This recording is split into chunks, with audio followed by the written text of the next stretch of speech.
Gloria a Dios. A la verdad que ha sido un momento glorioso el poder compartir, aunque sea virtualmente, con nuestra querida hermana Rita. Que Dios la continúe bendiciendo a ella y a todos nosotros. Vamos a ser bendecidos con el ministerio del Espíritu Santo, que es darnos la palabra de Dios para salvación de nuestra vida. Gloria a Dios. Mi hermano, voy a leer, hoy vamos a estudiar Primera de Pedro del 2 al 5. Ustedes saben que la clase pasada estuvimos hablando del 1 al 25 y entonces ahí terminó las dos primeras partes en las que se divide la primera epístola de Pedro. Recuerden que el primero se refiere al sufrimiento y la seguridad de los creyentes. Ese fue el primero, que ese es del 1 al 9 de primera de Pedro. Después, el sufrimiento de Cristo y las escrituras. Y entonces ese es hasta el 25, ¿verdad? Y entonces hoy comenzamos con el capítulo 2, del 1 al 5, y va a tratarse del sufrimiento de los santos y el sufrimiento de Cristo. Capítulo del 2 al 4. Ya el 5 viene después, el sufrimiento y la venida de Cristo. Entonces vamos a leer de corrido los 5 capítulos que vamos a tener el gusto de esta noche, porque ya es de noche, entender lo que se trata, el capítulo 3 de la primera carta de Pedro. Vamos a leer la palabra en el nombre del Padre, el Hijo y del Espíritu Santo. Dice así la palabra de Dios. Desechando pues toda malicia, todo engaño, hipocresía, envidias y todas las detracciones, desead como niños recién nacidos la leche espiritual no adulterada, para que por ella crezcáis para salvación, si es que habéis gustado la venida del Señor. Mire cómo lo dice, si es que habéis gustado. Entonces, viene un titulito ahí que se llama La Piedra Viva. Porque recuerden que Cristo es la roca. Pedro es una de esas piedras vivas con las que se va a edificar el edificio que el Señor nos está haciendo allá arriba. Él está haciendo ese edificio con cada piedra, y cada piedra somos cada creyente, ¿verdad? Entonces, esa nueva Jerusalén, yo creo que la conformamos la iglesia. Entonces dice así el versículo 4. Acercándose a él, piedra viva, a Cristo, desechada ciertamente por los hombres, que sabe que el pueblo, los judíos decían que lo maten y que suelten a Barrabás. Más para Dios, escogida y preciosa. Vosotros también, nosotros, como piedras vivas, sed edificados, oiga, como casa espiritual y sacerdocio santo para ofrecer sacrificios espirituales aceptables a Dios por medio de Jesucristo. O sea, todo lo que nosotros hacemos, Dios lo acepta. ¿Por qué lo acepta? Por como si fuera su hijo el que se lo hiciera, ¿verdad? Ustedes saben que por allá en Isaías hay un versículo que dice que todo lo que el impío hace, cuando no somos de Cristo, dice la palabra de Dios, que es considerado como trapos de inmundicia. Ustedes ven que esa gente que tienen tanto dinero, pero no son cristianos, pero entonces hacen obras aquí, obras allá, obras para aquí, obras para allá. Y prácticamente si no tienen a Cristo en su corazón, el Señor no lo recibe, porque Él recibe lo que viene por medio de Jesucristo. Entonces, todo lo que el impío hace, claro, aquí se benefician los hombres, pero la verdaderamente que ni él se está beneficiando, ni Dios lo está aceptando. ¿Por qué? Porque Dios no lo está aceptando. Porque Él dice que eso es como un trapo de inmundicia. Delante de la presencia de Dios, eso es como un trapo de inmundicia. Bueno, entonces vamos a comenzar con el estudio aquí, donde dice que así llegamos al capítulo 2, dice, donde comienza la tercera división de este libro de Primera de Pedro, que incluye también los capítulos 3 y 4, y lleva el título El sufrimiento de los santos y el sufrimiento de Cristo. Podemos clasificar a los capítulos 2, 3 y 4 de la siguiente manera. Miren, en este capítulo 2 dice, el sufrimiento produce separación del mal. En el capítulo 3 dice, el sufrimiento produce conducta cristiana. Y en el capítulo 4 dice que el sufrimiento produce obediencia a la voluntad de Dios. Hacemos entonces ahora considerar el primer sufrimiento, el primer tema que dice, el sufrimiento produce separación del mal. Dice, al hablar de separación o de vivir para el Señor Jesucristo, existe el peligro de adoptar uno de los dos puntos de vista extremos, ¿verdad? Sabe que los extremos se tocan, a los cuales consideramos incompatibles con las Sagradas Escrituras. Pablo siempre dice que está en el medio, ni en un extremo ni en el otro extremo, en el medio. Entonces dice así, uno de ellos considera que la naturaleza humana es tal que todo lo que necesita es simplemente una nueva dirección. Todo lo que necesita es recibir un propósito y un poco de reforma, o sea, reformar nuestra vida. Dicen unos, eso dicen unos. Las personas que adoptan esta posición creen que no hay nada malo radicalmente en la naturaleza humana. Oiga, que no hay nada malo, nada más necesita una reformita. Todo, mi hermano, todo es malo. Tan malo es que debemos morir a la carne. Entonces dice, solo es necesario despertar al individuo a esta maravillosa energía, intelecto y naturaleza moral. Y entonces la persona podrá vivir para el Señor. Este es pues un punto de vista sobre lo que significa vivir la vida cristiana según esa gente. Pero nosotros estamos claros que no es así. Nosotros estamos claros que dice la palabra de Dios, que todo el pensamiento del hombre es continuo al mal. Nosotros nunca pensamos bien de otros, nunca queremos, dice Pablo mismo dice, porque el mal que no quiero hacer es el que hago.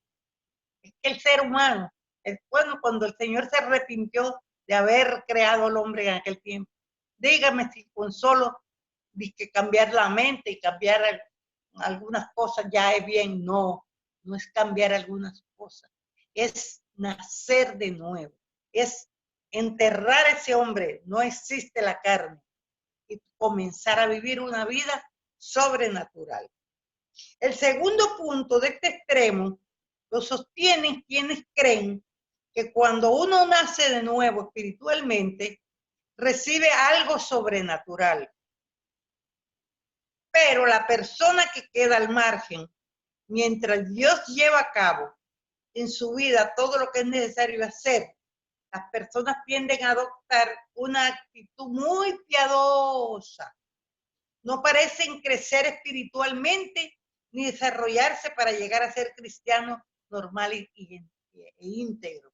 Eso cae en la religiosidad, en esa gente que por eso que yo pienso yo, que por eso que hacían tantos monasterios y tantas cosas, porque la gente cree que para ser cristiano hay que perderse del mundo, perdido. Cuando ya ustedes saben que en esos monasterios, a veces allá donde más pecado hay, o sea que no es apartarse del mundo, es disponer nuestro corazón a que el Señor viva esa vida por nosotros. Todos nosotros lo sabemos porque lo hemos experimentado. Entonces dice, ahora este segundo capítulo dejará bien en claro que usted y yo, a través de nuevo nacimiento espiritual, producido de la simiente incorruptible de la palabra de Dios. Y que así es como vamos a ir creciendo, mi hermano. Tal vez mucha gente se piensa, ay, estudiar, eso es aburrido. Eso para el que quiere crecer en el Señor, esto no es aburrido. Esto es una enseñanza para vivir nuestra vida cristiana. Producido de la simiente de la palabra de Dios. Tenemos una nueva naturaleza. Eso sí tenemos que meternos ahí, que tenemos una nueva naturaleza. Y hemos de vivir de acuerdo a esa nueva naturaleza por el poder del Espíritu Santo. Ay, Dios mío, si la gente pudiese entender que es el Espíritu Santo que va a vivir esa vida por nosotros, el Espíritu Santo y Cristo, que es lo mismo, va a vivir esa vida por nosotros, dice. Hemos sido llevados a tener una relación de amor con aquel a quien sin haberle visto le amamos. Pero ¿cómo no le vamos a amar, mis hermanos? Si cuando usted está en el peor momento, en una necesidad, una cosa, llega el Señor. Ustedes saben los testimonios que tenemos todos, porque todos tenemos testimonios, de que Dios no llegó ni muy temprano, ni muy tarde, llegó justamente en el momento. Y que uno, cuántas veces, todos los que estamos yendo, podemos decir, señores, pero yo no era cristiana, y mira lo que Dios fue capaz de hacer por mí. Usted no era cristiana, pero recuerde que el Señor fue que nos eligió a nosotros desde antes de la fundación del mundo. Desde que estamos en el vientre, y el Señor sabía, el Señor lo sabía, que nosotros éramos de Él. Los que no lo sabíamos éramos nosotros, pero nosotros creíamos en Él. De alguna manera nosotros le clamábamos a Él y creíamos en Él. Y Él nos oía y Él nos sacaba de problemas. Entonces dice así, Simón Pedro le vio y le amó.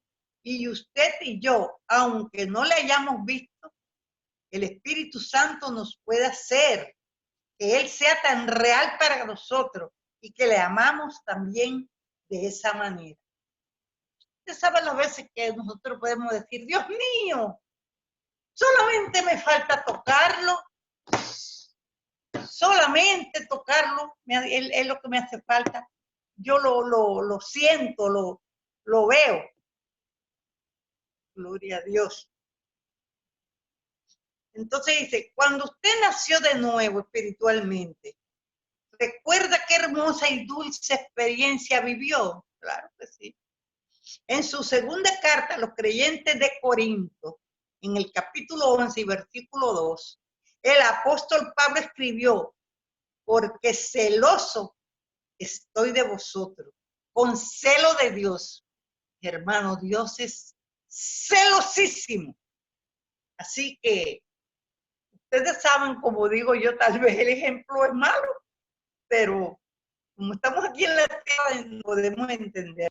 Ustedes saben cuánta violencia de los feminicidios y todas esas cosas.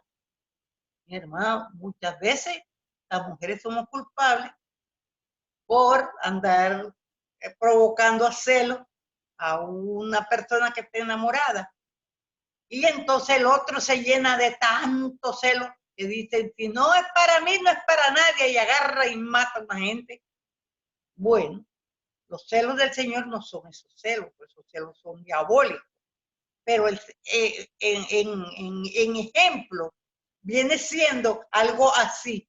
El Señor se llena de celos cuando ve que nosotros nos estamos desviando, o sea, oyendo otras cosas que no nos convienen, yéndonos detrás de algo que no es Dios. Mire, y Él lo dice, yo soy Dios celoso. Él lo dice, bien claro que lo dice. Entonces dice que, y entonces esto mismo dice Pablo, yo lo celo con celo de Dios. Es celo, o celo con celo de Dios. Pues os desposé. Os desposé fue decir, los comprometí. Como él era como el pastor, el fundador de la iglesia, él todo lo que le predicó y comprometió a la gente, la comprometió con Dios. Él dice así, los desposé a un esposo para presentaros como virgen pura a Cristo.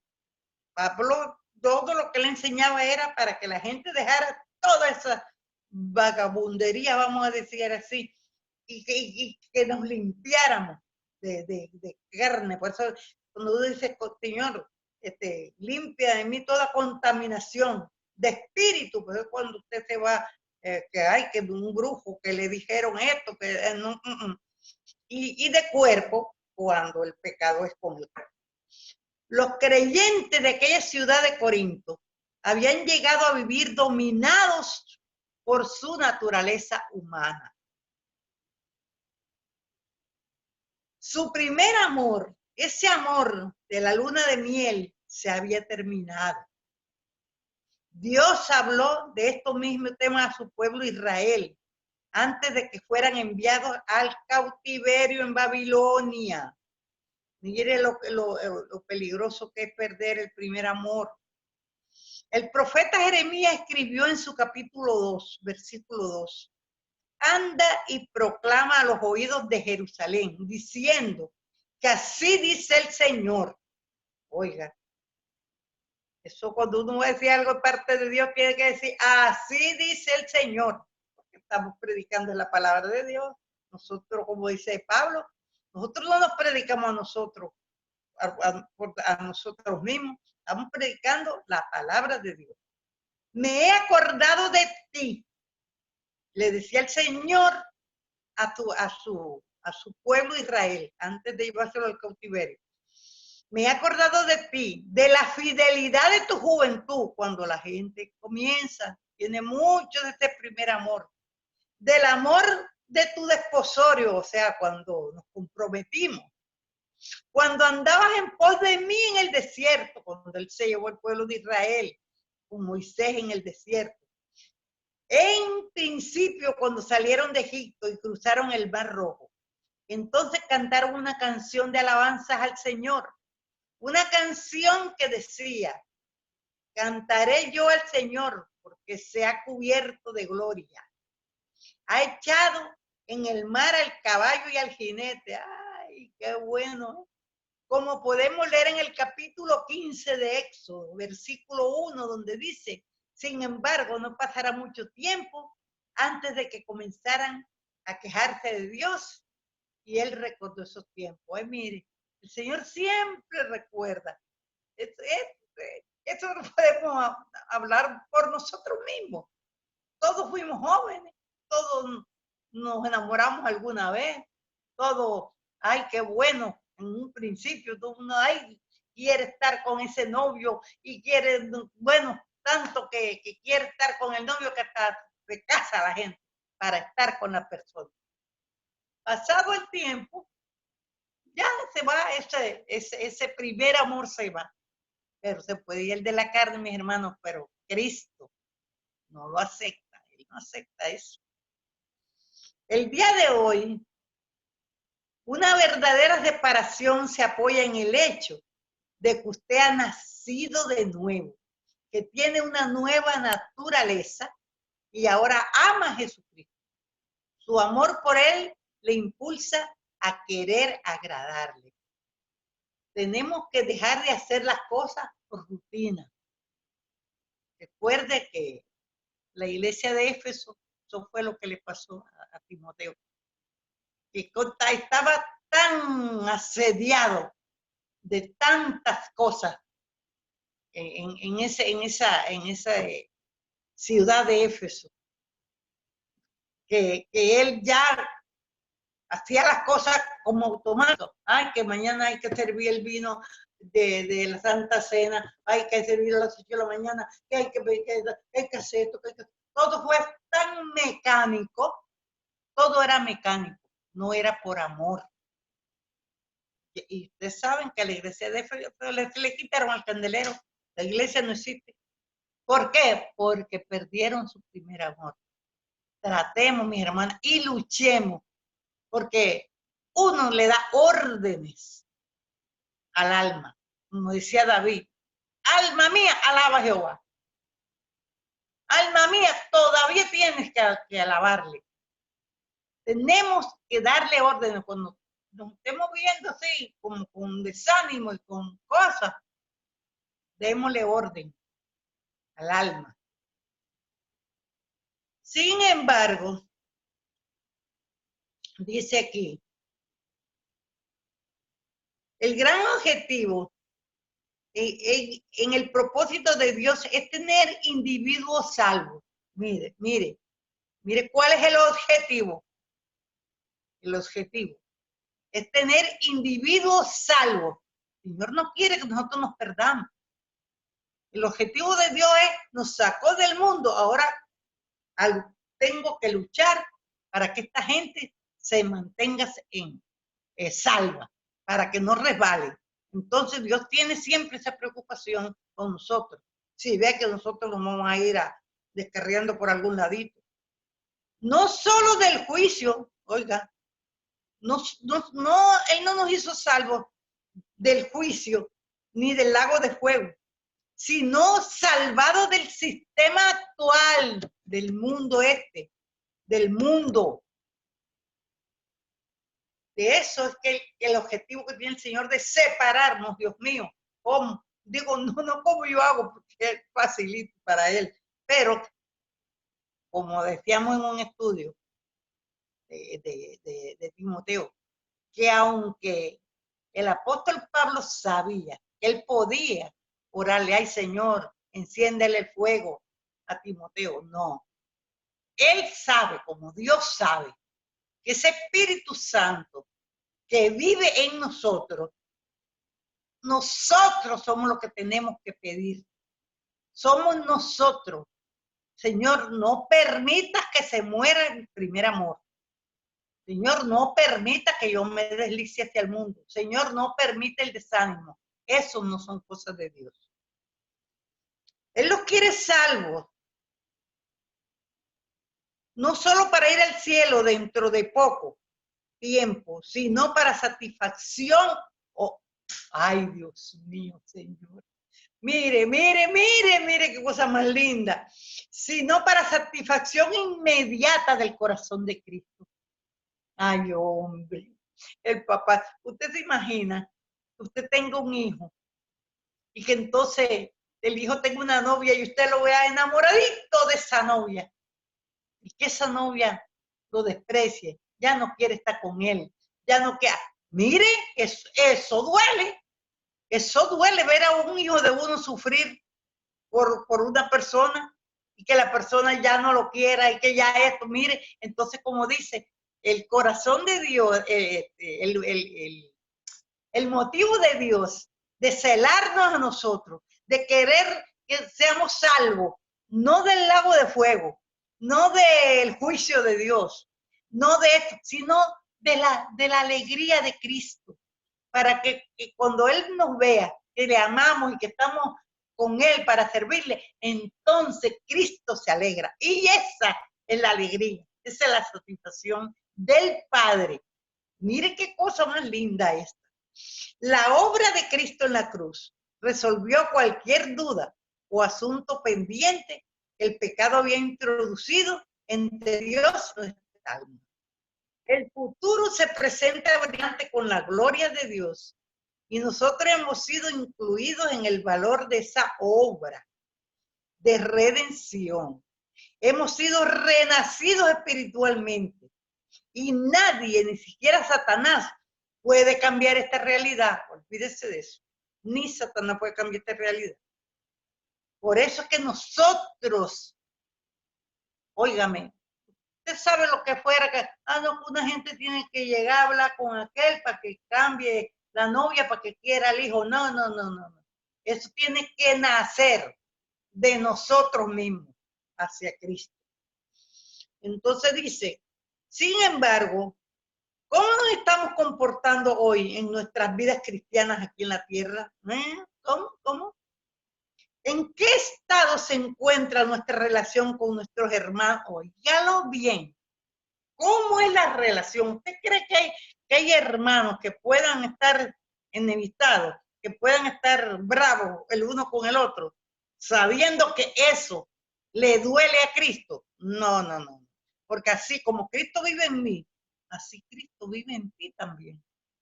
Y entonces, si yo no te hablo a ti, no le estoy hablando a Cristo. Porque ya no vivo yo, vive Cristo en mí. Yo siempre les he dicho, vea la figura de un hermano, como que si usted viera a Jesucristo.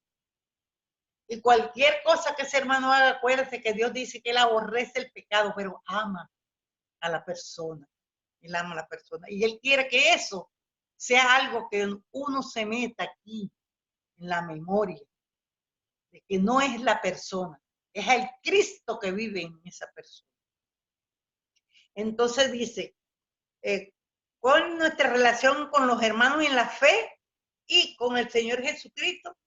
Comencemos pues leyendo los primeros 2 versículos de este capítulo 2 de la primera epístola del apóstol Pedro.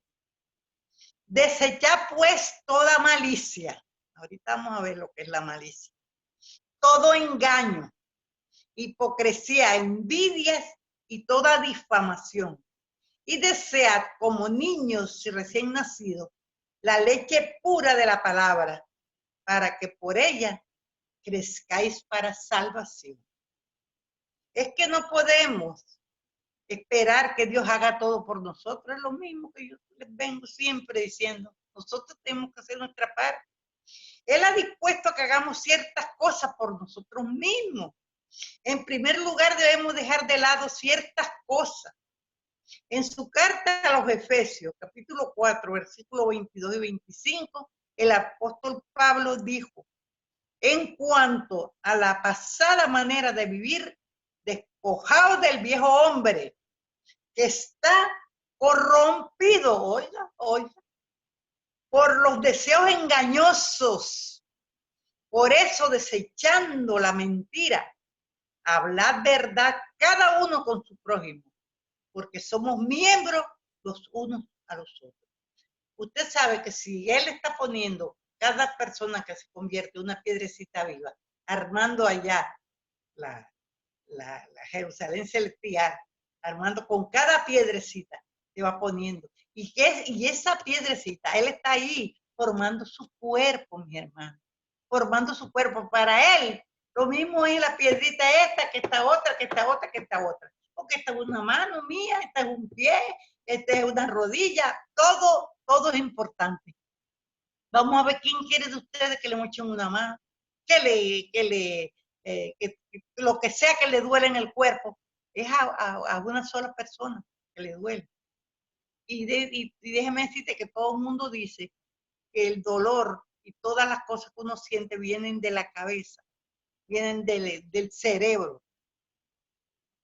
Porque si yo digo, miren, ¿cuántas veces yo me he visto una cortada en un dedo?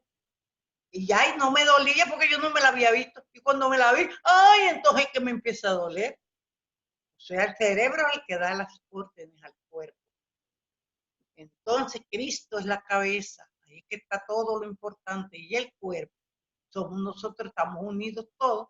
Y todos tenemos que actuar como un cuerpo. Pero no un cuerpo cualquiera. Un cuerpo santo. Porque es el cuerpo de Cristo. Entonces dice así. en el capítulo 5 de Primera de Corintios, capítulo 5, versículos 7 y 8, el apóstol Pablo usó una figura diferente para describir esta verdad. Dice el citado pasaje: limpiaos pues de la vieja levadura, para que seáis nueva masa, como sois sin levadura, porque nuestra Pascua, que es Cristo, ya fue sacrificada por nosotros. Así que celebremos la fiesta, no con la vieja levadura, ni con la levadura de malicia y de maldad. Oiga, esto, vamos a ver si que habla de la malicia. Sino con panes sin levadura de sinceridad y de verdad. Cuando el israelita celebraba la fiesta de Pascua y de los panes sin levadura, no comía pan con levadura. Es decir, que decidía, no para ellos es como que usted hace un voto. Decidía no continuar viviendo la misma clase de vida que había vivido antes. Usted ve que se está comiendo un pan sin levadura, pero para ellos tiene una enseñanza, tiene un significado. Yo me voy a comer este pan sin levadura, porque así, siendo otra persona espiritual, aunque esté en la carne, es que tú quieres que yo sea. Se estaba alimentando en un lugar diferente, con una clase de pan diferente. Para él era un medio de crecimiento. De la misma manera, Pablo les estaba diciendo a los creyentes de Corinto que cuando ellos venían a Cristo, tenían que librarse de la vieja levadura, o sea, de ese viejo hombre, que era un símbolo de la malicia y la perversidad en sus vidas. Es que nunca llegaremos a ser creyentes completos, óigalo bien, nunca llegaremos de completo, y ustedes lo saben, que la iglesia lo enseña, que dice que, como decía Pablo, no es que lo haya alcanzado ya, pero prosigo el blanco, y que el Señor dice, quiero encontrarlos haciendo así, luchando con esta carne. Él sabe que perfecto como Cristo no vamos a ser jamás, pero que quiere que estemos por lo menos haciendo el esfuerzo, luchando. De la misma manera, Pablo les estaba diciendo a sus creyentes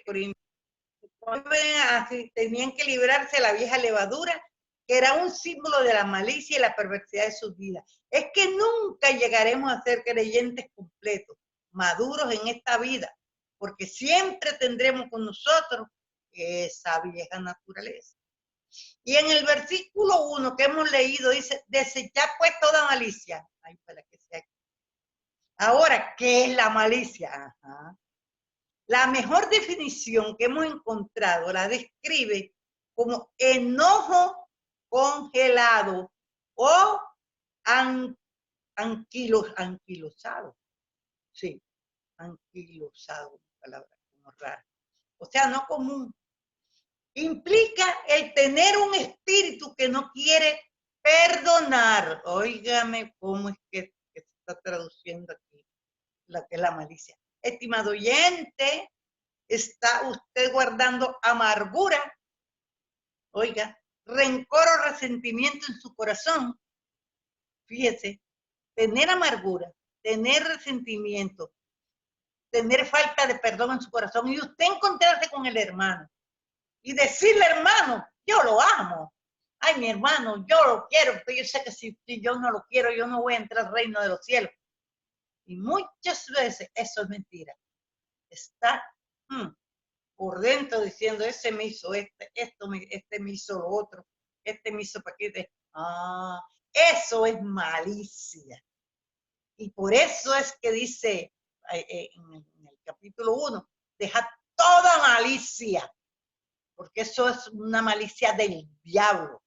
Y todo engaño, dice la palabra. No podemos estar mostrándole una cara a la gente y sintiendo otra cosa por dentro. Pero eso es un engaño que el daño se lo hace usted. Usted solito se hace el daño. Porque nadie lo manda que usted guarda porque usted quiere. Que perdonar no es muy fácil, pero acuérdense, todo lo puedo en Cristo que me fortalece. No será muy fácil, pero el Señor lo ayuda a uno. Usted le dice, Señor, ¿qué hago? Dios mío, no puedo perdonar a esa persona, porque verdad, después llega un momento en que se sienta eso. Señor, no puedo, ayúdame, ven en mi auxilio, vive este pedacito de vida en mí, ayúdame para no ser hipócrita con esa persona, que cuando yo le muestre una cara de esto, es a ti que estoy mirando, es a ti porque este es hijo tuyo, es a ti, no es a la persona que me hizo el mal, ese es el diablo, y a ese yo no lo quiero, pero ayúdame a perdonar, ese es librarse de malicia y de engaño, mi hermano. Entonces dice, aunque usted haya dado testimonio de haber nacido de nuevo, oiga, espiritualmente, y de que ama a Jesús, nadie que se encuentre alrededor suyo podrá distinguir esa nueva vida. Si usted está ocultando malicia, ese sentimiento y ese sentimiento arraigado en su corazón. Oiga, por más que usted a veces quiera disimular, se le sale. Y el versículo 1 continúa diciendo todo engaño. El engaño implica usar el ingenio, oiga, para usar una buena impresión en alguien. Recordemos el relato de los Hechos 5, de lo que Ananías y Zafira hicieron. Ay, papá, óigalo aquí. Al usar el engaño para presentarse ante la iglesia como contribuyentes muy generosos. Ay, qué esta vieja naturaleza que usted y yo tenemos, estimado oyente, es propensa a actuar de esta manera. El doctor Lightfoot la calificó como esa naturaleza maliciosa, oiga, inclinada a hacer daño a otro. Ajá, mira ese cómo da, ay, cuánto dinero da ese. Y entonces el otro a lo mejor un pobre en la iglesia no tiene ni para comprar un pan, vamos a decirlo así. Y entonces el otro regalando, qué sé yo qué, pero mintiendo. Ustedes saben lo que le pasó a Ananías y a Zafira. Entonces, por estar mintiéndole, no es al hombre al que le mienten, estaban mintiéndole o queriéndole mentir al Espíritu Santo. Y como eran los principios del ministerio del Espíritu Santo, pues les voy a dar una buena lección para que sepan que a mí no me engañan ninguno de estos hombrecitos que están allá abajo, que somos nosotros. Ningún hombrecito como nosotros podemos engañar al Señor. Si usted no tiene para dar, por eso que yo digo que en las iglesias eso no se debe ser obligatorio que la gente dé. Usted da si usted puede, y no tanto si usted puede, sino si usted quiere. Si usted quiere, usted lo da. Pero si usted no quiere, no lo dé, porque pierde el dinero, pierde la bendición también, lo pierde todo. Eso se predica mucho en la iglesia. Lo que hay que hacer es sincero. Si usted lo que tiene es un peso, como el de la viuda, de un peso. Si usted se siente alegre dando eso, ok, mire, yo te voy a dar ese peso. Yo me siento alegre. Pues. Si tú quieres que te dé más, pon en mi corazón que yo te dé más. Y entonces uno da más. Pero no queriendo, haciéndose ¿cómo es el que te ciudad? Y el versículo 1 termina diciendo hipocresía, envidia y toda difamación. La hipocresía es, por supuesto, aparentar ser lo que uno no es. Eso es lo mismo que estaban haciendo ustedes. Y la difamación es desacreditar a otras personas. El versículo 2 dice que desea como niño recién nacido la leche pura de la palabra, es decir, así como un bebé. A un bebé no se le enseña a comer. El bebé come solo. Dice, la figura del bebé es muy adecuada para describir la actitud que se espera, oiga, del Hijo de Dios. Usted es un hijo de Dios, a usted le gusta estudiar la palabra. A usted le gusta, porque a usted le gusta oír qué usted debe hacer y qué usted no debe hacer. Entonces dice, el niño se pone alegre cuando ve un biberón y él le da ese biberón y lo agarra. Qué positivo sería que los creyentes manifestaran ese deseo ferviente de leer y escuchar lo que la palabra de Dios tiene que decir. Entonces dice, si un apetito por la palabra de Dios usted tiene, nunca va, no, si un apetito por la palabra de Dios, usted nunca va a crecer en la gracia y el conocimiento de Cristo. O sea, yo lo que entiendo es que si usted no tiene apetito por la palabra de Dios, usted nunca va a crecer. ¿Por qué? Porque no es cristiano, porque va a una iglesia y se reúne con un grupo, no. Y no se va a desarrollar como creyente. Entonces, aquí te tomo un poquito mal. Siempre estará en un estado de infancia, peleando, sintiendo celos, como el viejo hombre, naturalmente. Y debemos recordar que un niño pequeño y un hombre maduro son ambos seres humanos que se encuentran en diferentes estados de crecimiento y desarrollo. El pequeño necesita leche para crecer y llega a ser un hombre o una mujer. Ahora, ¿cómo crece un cristiano? Pues crece estudiando la palabra de Dios. No existe crecimiento aparte de la palabra de Dios. Si usted no estudia la palabra de Dios, no diga que usted es una persona madura en el Señor. No lo puede decir. Sentimos la conexión de que la leche pura de la palabra significa la totalidad de la palabra de Dios. No crecemos espiritualmente escogiendo unos versículos. Eso de que como hay cierta gente que cogen un versículo de aquí, cogen otro de por allá, cogen otro de por allá. Es muy bueno que si usted tiene, vamos a poner esto claro, usted tiene un problema, ¿verdad? Entonces hay versículos para ese problema. Entonces usted coge una lista de estos versículos y usted le lleva esos versículos de consuelo, versículos para bendecir una casa, versículos, usted sabe, hay versículos para todo. Pero usted oiga un versículo una vez que tiene un problema, otro tiene otro problema, oye otro versículo. Eso no es crecimiento. Eso no, porque la palabra de Dios está para que la usemos para el momento adecuado. Pero después usted la haya estudiado toda, completa, entonces eso es así. Entonces dice, uno recibe toda la nutrición espiritual que necesita en la totalidad de la palabra de Dios. Ahora vamos a ver qué nos dice en el versículo 3 de este capítulo 2. Déjenme ver la hora. Ya que habéis gustado la bondad del Señor. En el momento de la salvación, un cristiano nuevo nace con un apetito por la palabra de Dios. Así como el recién nacido comienza a comer inmediatamente, no es necesario enseñar a los bebés a comer. Todo lo que uno tiene que hacer es poner ese biberón en su boca y él sabe lo que tiene que hacer y cómo. Usted coge una Biblia y usted sabe lo que tiene que hacer con la Biblia. Para que la lea y la aplique. Ahora es cuanto a nuestro título, el sufrimiento, aquí viene lo que es el primer tema de este capítulo 2.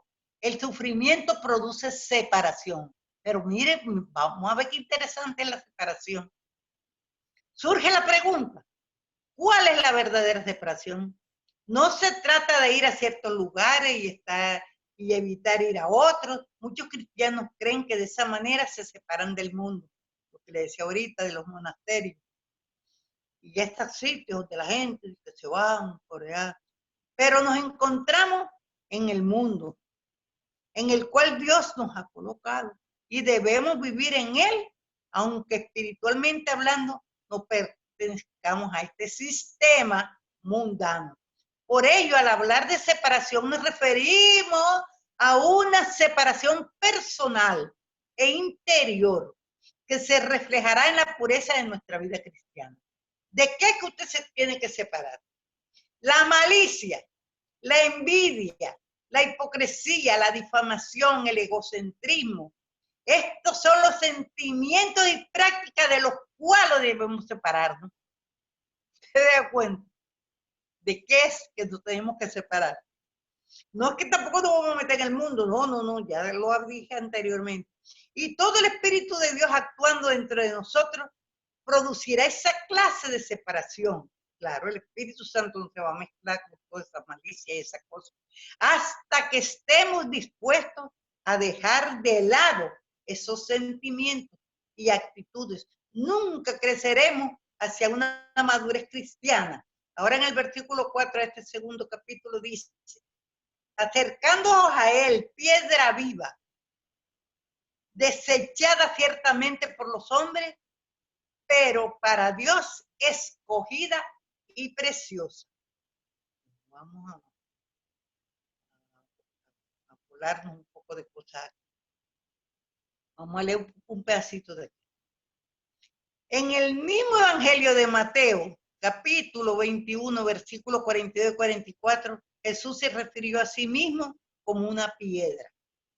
Como una piedra. Entonces dice, la piedra que desecharon los edificadores ha venido a ser cabeza de ángulo. El Señor ha hecho esto y es cosa maravillosa a nuestros ojos. Por tanto os digo que el reino de Dios será quitado de vosotros. Ay, Dios mío. Por tanto os digo, y será dado a gente que produzca los frutos de él. Mire lo importante que es saber cuáles son los frutos del Espíritu. El que caiga sobre esta piedra será quebrantado, y sobre quien ella caiga será desmenuzado. Voy a ver si lo digo yo sin leerlo. ¿Cómo que el que caiga arriba de él será quebrantado? Mis hermanos, óigame esto. Quebrantamiento tiene mucho significado, pero en esta forma de que el que caiga sobre el Señor será quebrantado todo eso que dijimos, será quebrantada la malicia, será quebrantada la mentira, el engaño, la hipocresía. El que caiga sobre Cristo, Cristo va a quebrantarle todo eso. Ahora, es usted el envidioso, es usted el engañador, es usted el que produce. Entonces, para que se le quite eso, va a tener el Señor que quebrantarle todas esas cosas. Ay, que le tengo un odio a aquel. Ese odio hay que quebrantarlo. Ese odio hay que quitarlo. Entonces, el Señor trabaja con usted con ese odio. Me dicen después si lo llegué a explicar bien. Porque aquí está muy explicado, pero para ponerlo chiquito. Entonces ahora dice, vosotros también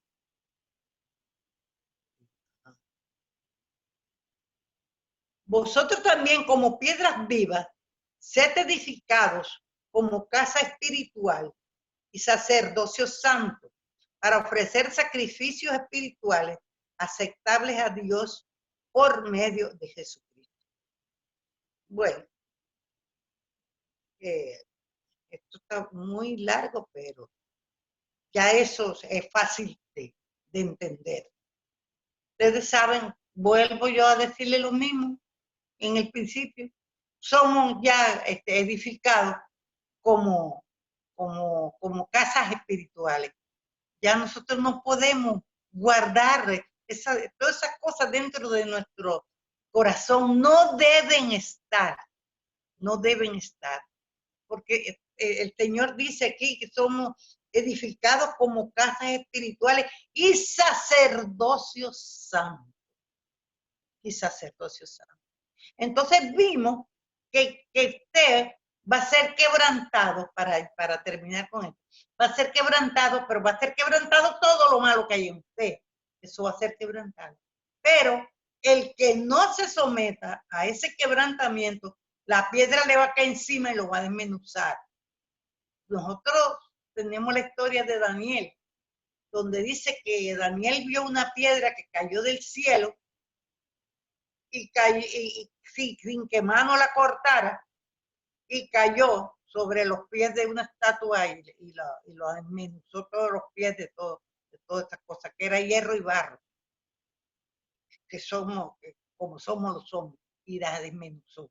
O sea que el Señor dice que Él viene, quebrantará a todo incrédulo, a todo el que teniendo la oportunidad de servirle, no le ha querido servir. Entonces mejor, mis hermanos, es mejor tomar la enseñanza de que el Señor quebrante en nosotros la malicia. Estarle riendo al que no tenemos ganas de reírle. Le podemos reír, pero si usted por dentro dice, Señor, esta sonrisa sea tuya, que no sea de hipocresía, que esta sonrisa sea tuya. Y así toda malicia. La gente, bueno, yo creo que a ninguno hay que cómo es que explicarle lo que es la malicia, porque ya sabemos que es la malicia es todas esas cosas malas que uno que las lleva por dentro. Entonces, de terminar, difamar a una persona, jamás, jamás, eso no esté en nuestras vidas. Porque si conservamos como eso, con todo eso, después la piedra viene y nos desmenuza. Así que vamos a ver qué mejor prefiere. Si cae sobre la piedra y que nos quite todo eso, o que la piedra caiga sobre nosotros y nos desmenuce. Que el Señor nos libre, mi hermano. Y yo espero, en el nombre de Jesús, que se haya entendido estos versículos del 2 al 5. Y entonces lo dejamos hasta aquí y hasta el miércoles que viene, está dentro de la voluntad del Señor, continuamos con la segunda parte de esta parte. Gloria a Dios, que se repite la palabra. Pero gloria a Dios, mis hermanos, que hayamos sido bendecidos por su palabra. Yo he sido muy edificada con estos estudios, de verdad. Y aunque los dé una vez, 2 veces, 3 veces, 4 veces, cada vez le hablan a uno. Y uno puede darse cuenta y apreciar el mundo como es, y ver la gente como es, y ven, pero usted vive su vida en el Señor, en Cristo. Y los de las demás personas, oremos para que mejor caigan arriba del Señor y no que el Señor caiga. Señor nos bendiga, mis hermanos, rica y abundantemente en esta noche. Buenas noches.